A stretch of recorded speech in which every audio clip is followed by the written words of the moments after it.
مجرم وہ ہے، لیکن پھر غیر عرب مسلمانوں میں اس وقت روئے ارضی پر سب سے بڑی مجرم قوم 10 کروڑ مغربی پاکستانی ہے۔ یہ میں ڈنکے کی چوٹ کہہ رہا ہوں اور بہت عرصے سے کہہ رہا ہوں، اس لیے کہ ہم وہ لوگ ہیں کہ جنہوں نے اسلام کے نام پر ملک بنایا۔ کوئی ملک دوسرا دنیا میں اس وقت اسلام کے نام پر نہیں بنا۔ ہم وہ لوگ ہیں، پاکستان بنانے کے لیے لاکھوں جانیں مسلمانوں کی کلمہ گوؤں کی گئیں اور ہزاروں عصمتیں لوٹی، اور نہ معلوم کتنی مسلمان لڑکیاں اور عورتیں جو ہے رہ گئی پھر بھی ہمیشہ سکھوں کے پاس، اور وہ آئی نہیں پاکستان اس اسلام کے نام پر۔ اور کیا کیا ہے ہم نے؟ 46 برس ہو گئے، اس کہاں اسلام ہے؟ لہذا اس سے بڑی مجرم قوم عربوں کے بعد ہم یہ کہہ سکتے ہیں ہمارا عام آدمی قرآن نہیں پڑھتا، قرآن جانتا نہیں، ٹھیک ہے، اپلی ہے کچھ نہ کچھ، اس اعتبار سے ان کے بعد نمبر ہمارا ہے، لیکن باقی پوری دنیا کے مسلمانوں سے بڑھ کر مجرم ہیں۔ اور ہم اصل میں نہ صرف یہ کہ خود اپنے حصے کے مجرم ہیں، بھارت کے مسلمانوں کا بھی سارا وبال ہماری گردن پر ہے۔ آج میں چاہتا ہوں کہ اس کو آپ اچھی طرح نوٹ کر لیں۔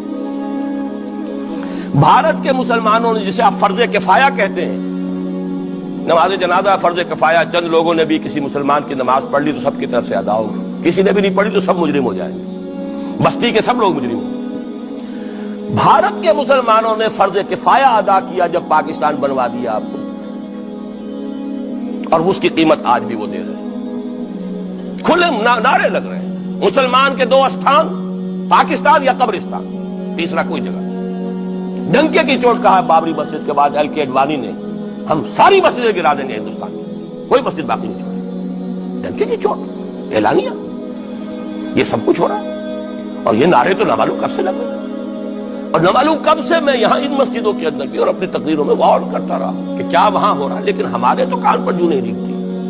ہمارے تو وہی دھندے ہیں، وہی کاروبار ہے، اپنا بزنس ہے، اس کے سارے مسئلے ہیں، اس کی اپنی بلڈنگیں ہیں، اپنی موٹریں ہیں، اپنے ٹیلی ویژن ہیں، اپنے کئی کورسز کے ڈنرز ہیں۔ اللہ خیر صلی اللہ، ہمیں بحث کیا اسلام سے؟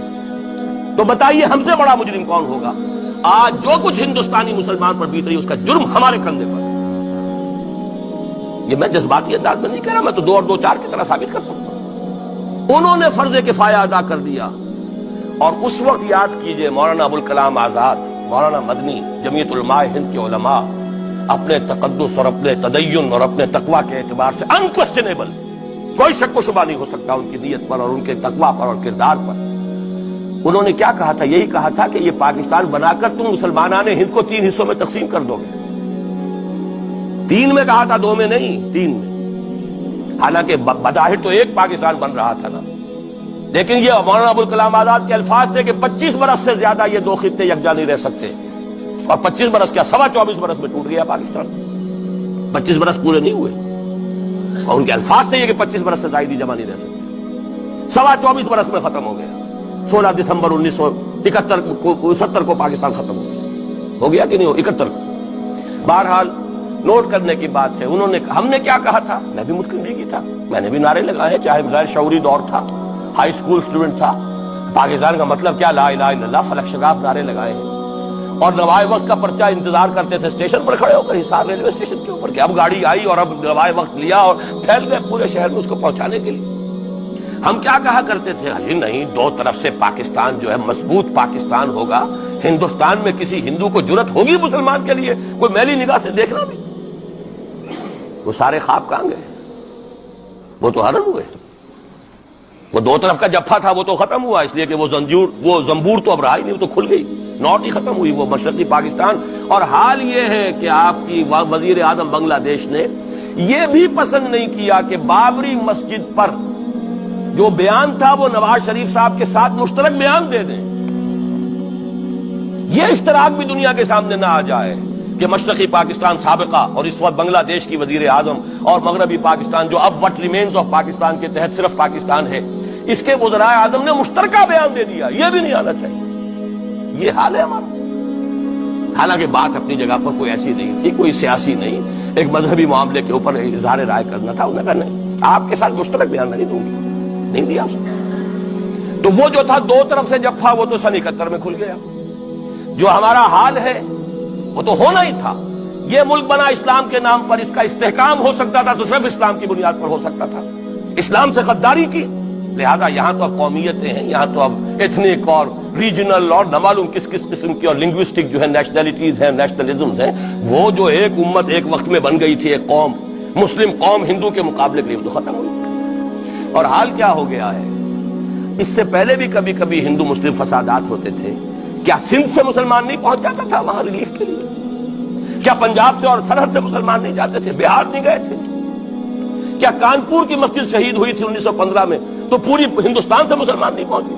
آپ کیا کر رہے ہیں؟ مندر گرا دیے، یہاں بڑی بہادری کا کام کیا، مندر گرا دیے، شرم سے ڈوب مرنے کا مقام ہے۔ یہاں بھی گویا کہ ہم اپنے عمل سے اسلام کی مخالفت کر رہے ہیں، اسلام تو اجازت نہیں دیتا، آپ کسی اور کے جرم کی سزا کسی اور شخص کو نہیں دے سکتے۔ ہمارے پاس تو یہ سیکریٹ ٹرسٹ ہیں، یہ لوگ ذمہ وہ اپنے آپ کو منواتے نہیں، لیکن ہمارے تصور سے، اسلام کے تصور سے ذمہ ہے، ان کی جان مال عزت آبرو ان کی عبادت گاہوں کی حفاظت کا ذمہ ہے ہمارا۔ ایک بڑی بہادری کی ہے، ذرا سوچئے تو صحیح کیا دنیا نے سوچا ہوگا، اور نتیجہ کیا نکلا؟ اگر کسی درجے میں بھی بابری مسجد کی شہادت پر کوئی دنیا میں کوئی رائے عامہ ہو سکتی تھی کوئی ہندوستان کے خلاف، ختم ہو گئی۔ جو انہوں نے کیا 10 گنا تم نے کر لیا۔ تم نے ایک مسجد گرائی ہے، تم نے اتنے 100 کہتے ہیں، پتہ نہیں مجھے تو معلوم نہیں 100 گرائے کتنے گرائے ہیں، بہرحال جتنے مندر تھے تم نے گرا دیے۔ فرق کیا ہے؟ ایک کردار ہے تمہارا، ایک ہی تمہارا اخلاق ہے، ایک ہی تمہارا معیار ہے، کوئی فرق ہی نہیں۔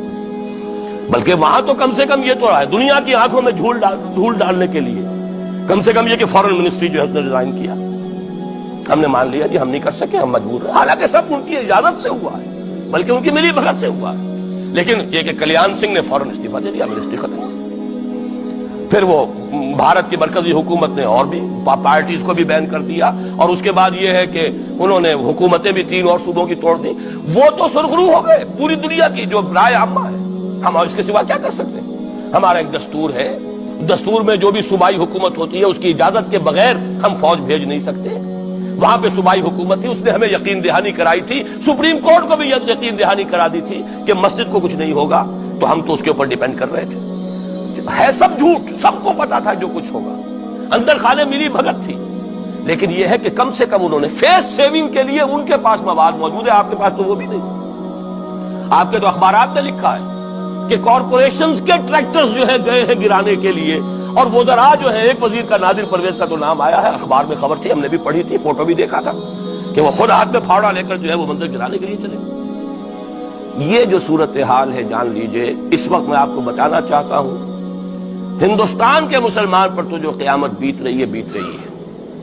میں نے اپنا ایک تاثر کچھ عرصے پہلے یہاں پہ بیان کیا تھا، رہا ہے میرا تاثر، اور وہ ہے اصل میں وہ لاسٹ سپر جو ہے انجیل میں جس کا تذکرہ ہے حضرت مسیح علیہ السلام نے جو آخری کھانا رفع سماوی سے قبل کھایا ہے اس باغ میں جہاں روپوش تھے اپنے حواریین کے ساتھ۔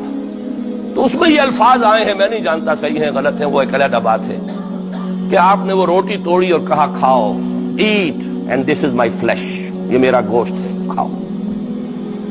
اور اس کو کہتے ہیں وائن، کوئی مشروب ہوگا جو بھی ہوگا، ڈالا کہ پیو، drink and this is my blood.